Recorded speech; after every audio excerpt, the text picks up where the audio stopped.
In today's video, I'm going to be sharing the top 5 ways that most of us get in our own way when it comes to dating and building relationships. How do you sabotage your love life? There are 3 key ways that you do that. Number 1, you block opportunities for dating and love. Unconsciously, through your behaviors, you broadcast to the world that you're not interested in a relationship. And I'll go into more details about that in a minute. Number 2, you are resistant to love. You say you want a partner, but you avoid opportunities to make yourself available to dating or meeting men. And number 3, you're ambivalent.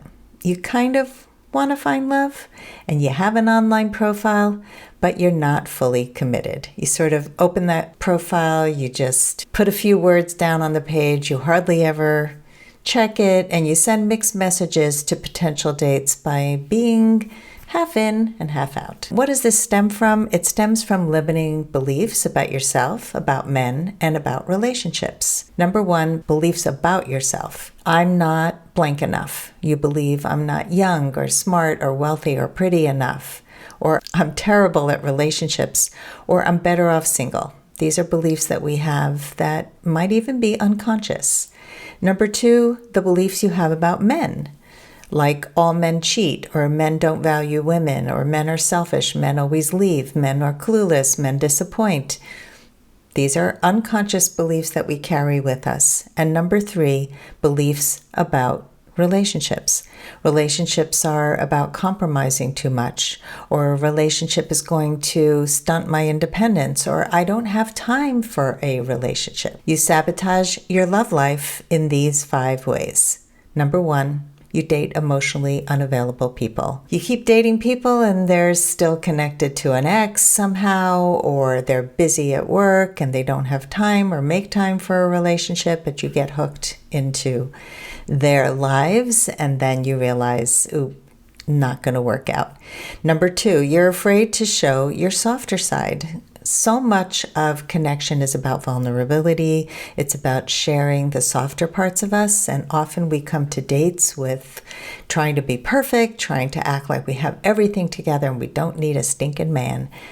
Number 3, you're looking for the spark, and you have other unrealistic expectations about love and dating. This probably is the most common one, that there has to be that spark in it. You have to feel it immediately, and this person has to be 6 feet tall, and they have to be ruggedly manly, and all these things that actually get in the way of what really counts in a relationship. Number 4, you have trouble trusting. You are carrying old wounds from the past and you have trouble opening up because you have trouble trusting that somebody is actually going to be there for you.